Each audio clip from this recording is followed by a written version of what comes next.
warahmatullahi wabarakatuh. Perkenalkan teman-teman, kami dari kelompok 7 yang beranggotakan saya, Windy Nurwilamsari. Dan saya Nabila Maulidia Puspita. Di sini kami akan menjelaskan mengenai materi gaya manajemen konflik. Baik teman-teman, di sini kami akan membahas 6 pembahasan. Yang pertama, pengertian gaya manajemen konflik. Yang kedua, gaya integrating. Yang ketiga, gaya obliging. Yang keempat, gaya dominating. Yang kelima, gaya avoiding. Dan yang keenam, gaya compromising. Pembahasan yang pertama akan menjelaskan mengenai gaya manajemen konflik. Gaya manajemen konflik merupakan pola perilaku seseorang dalam menghadapi suatu konflik yang berhubungan dengan cooperativeness dan assertiveness. Yang dimaksud dengan cooperativeness ialah keinginan untuk memenuhi kebutuhan dan minat pihak lain.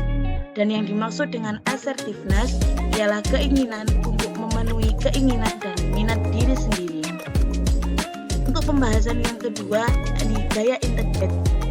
Gaya integrating merupakan gaya manajemen konflik yang berfokus kepada bagaimana kedua belah pihak yang berkonflik berpartisipasi aktif dalam kegiatan pemecahan masalah, sehingga mendapatkan hasil yang saling menguntungkan.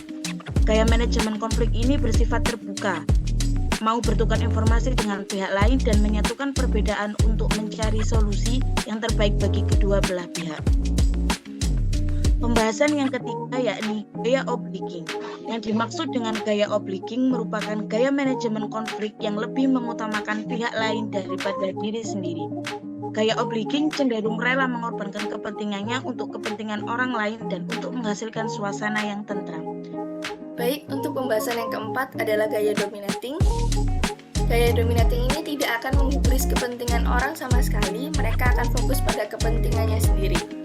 Jadi gaya dominating ini atau gaya mendominasi atau gaya yang menonjolkan kemauannya sendiri adalah kesebalikan dari gaya sebelumnya, yakni gaya obliging. Gaya ini menekankan pada kepentingan yang dimiliki oleh dirinya sendiri. Mereka akan fokus pada kepentingannya sendiri. Jika ada keputusan yang perlu segera diambil atau persoalan yang dihadapi tidak begitu penting, maka gaya ini tuh efektif dilakukan karena Socrates, filsuf asal Yunani, pernah berkata bahwa kebijaksanaan sejati datang kepada kita yang menyadari betapa sedikitnya kita memahami tentang kehidupan, diri sendiri, dan dunia di sekitar kita. Untuk pembahasan kelima yakni gaya avoiding.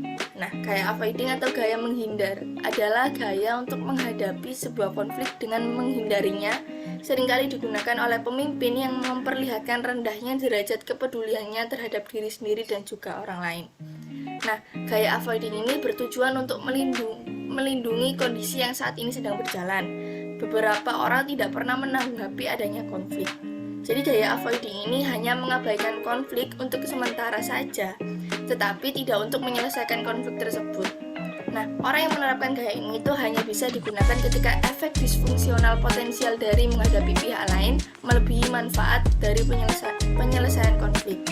Gaya avoiding ini tidak tepat digunakan ketika konflik semakin memburuk, karena nantinya akan mempersulit keadaan. Nah, untuk pembahasan terakhir yakni gaya compromising. Gaya compromising atau kompromi itu merupakan salah satu dari gaya manajemen konflik yang berada di antara gaya kolaborasi dan gaya kompetisi. Nah, dalam kondisi tertentu, kompromi ini dapat memilah perbedaan yang ada di antara dua posisi dan memberikan kelonggaran atau kompromi untuk mencari titik tengah. Orang yang menerapkan gaya compromising ini harus mempunyai beberapa keterampilan seperti kemampuan dalam bernegosiasi, menemukan jalan tengah, dan memberikan konsesi kepada anggota atau organisasinya. Dengan demikian, tidak menimbulkan konflik baru karena menekan konflik yang sedang terjadi. Mungkin sekian penjelasan dari kelompok kami, kurang lebihnya kami mohon maaf yang sebesar-besarnya. Wassalamualaikum warahmatullahi wabarakatuh. Terima kasih teman-teman.